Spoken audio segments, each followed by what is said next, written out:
MD-CAT chemistry 2025 के कुछ important MCQs जो है वो आपसे डिस्कस करने हैं। तो हमारा फर्स्ट MCQs है identity of the element is determined by, यानी आप किसी भी एलिमेंट की जो आइडेंटिटी है, उसकी शनाख्त है, उसकी पहचान है, वो क्या चीज़ होती है। फर्स्ट ऑप्शन है इलेक्ट्रॉन नंबर, सेकंड ऑप्शन है proton number and third option है जी mass number and fourth option D option है जी न्यूट्रॉन नंबर। तो जो आपका करेक्ट ऑप्शन है इस क्वेश्चन का करेक्ट आंसर है वो ये है B option, that is proton number. किसी भी एलिमेंट को आप उसके नंबर ऑफ प्रोटॉन से या प्रोटॉन नंबर, आप इसको जो भी कहें, उससे आप उसको क्या कर सकते हैं, उसको आइडेंटिफाई कर सकते हैं। कोई भी एलिमेंट होगा तो उसका अलग से यूनिक प्रोटॉन नंबर होगा। उसका जो है वो कोई भी दो एलिमेंट ऐसे नहीं हो सकते जिसका प्रोटॉन नंबर सेम हो। तो इसीलिए हम बात करते हैं जब किसी भी एलिमेंट की पहचान की, तो कोई ऐसी यूनिक चीज़ हो जो किसी और की वो ना हो, तो वो उसका प्रोटॉन नंबर होता है, number of protons present in the nucleus. In nucleus के अंदर जितने प्रोटॉन्स हैं उसको आप उसका प्रोटॉन नंबर भी कह सकते हैं, उसका एटॉमिक नंबर भी कह सकते हैं।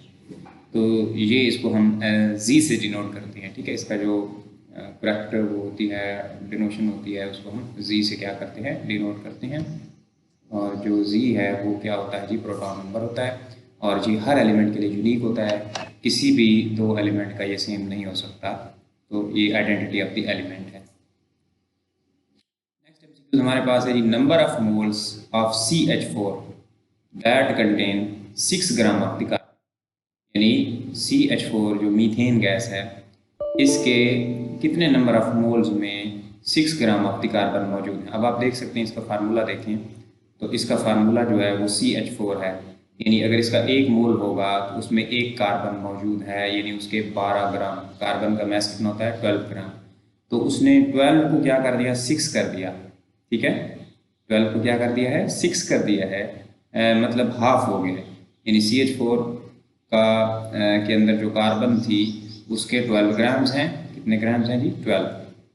आप सिंपल उसके फार्मूले से ही देख सकते हैं। और अब उसने बता दिया कि अगर 12 ग्राम्स ना हो और क्या हो, 6 ग्राम्स हों, तो ये 1 मोल था और उससे जो है वो कार्बन की अमाउंट हाफ हो गई है। तो इसका मतलब है कि इसके मोल्स भी क्या हो जाएंगे, हाफ। तो 1 से क्या हो जाएगा, हाफ। 1 का हाफ क्या होता है, 0.5, ठीक है। तो 12 ग्राम अगर कार्बन हो तो 1 मोल बनता है, और 6 ग्राम कार्बन हो तो क्या बन जाएगा, 0.5। इसको वैसे मैथमेटिकली भी सॉल्व कर सकते हैं, लेकिन चूँकि MD-CAT में हमारे पास टाइम कम होता है तो इसलिए हमने उसको जल्दी सॉल्व करना होता है पेपर के अंदर। तो इस तरीके से आप उसको जज कर सकते हैं।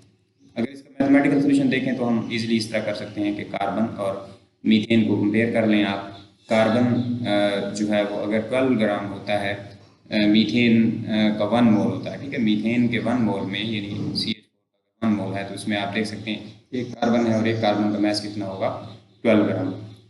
अगर हम कार्बन का 1 ग्राम लें तो फिर कितने मोल होंगे, तो इधर 12 पे डिवाइड कर दें, इधर भी 12 पे डिवाइड कर दें, इधर 1 ग्राम।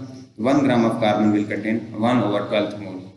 और अगर हमारे पास क्वेश्चन में 1 ग्राम नहीं दिया गया बल्कि क्या दिया गया है, 6 ग्राम, तो 6 से इधर मल्टीप्लाई कर दें, इधर भी 6 से मल्टीप्लाई कर देंगे। तो 6 gram of carbon will contain 1.2 moles of CH4 and 1.2 moles का क्या मतलब है कि 0.5 मोल्स आ जाएंगे, ठीक है। तो ये करेक्ट हमारा ऑप्शन होगा। इंशाल्लाह मज़ीद क्वेश्चन भी अपलोड किए जाएंगे और उनके आंसर डिटेल के साथ। Keep watching our videos.